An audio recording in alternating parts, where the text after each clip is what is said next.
out and yells at me if he sees me in the audience. That is the exact same reason, well, almost, that JB said he uses it, because he wants to anonymously check out rooms where people constantly call him out and disrespect him.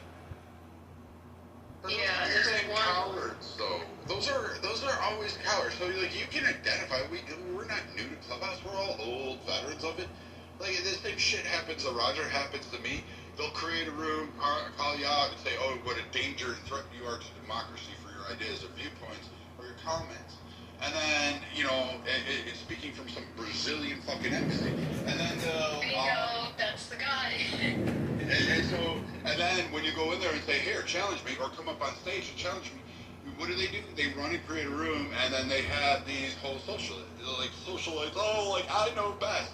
Dude, you played a guitar your entire life and were a welfare cuck. That is the extent of what your contribution is.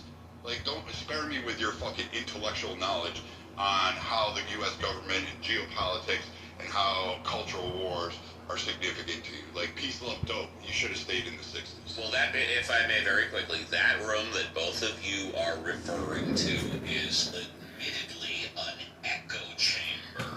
They don't want to hear opposing opinions.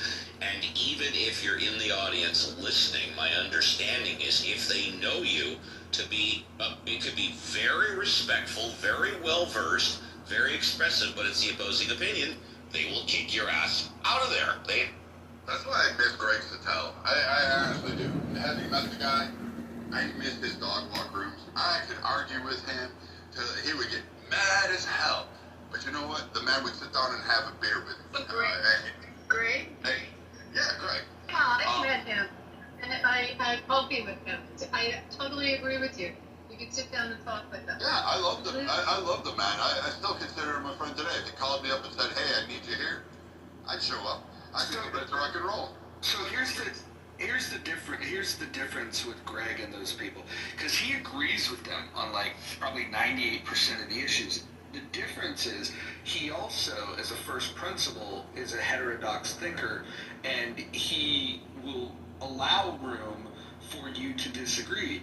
And so he was, I don't know if you guys remember, they tried canceling him and went into this big old thing about how he was such a bad guy and a misogynist and this and that and the other thing.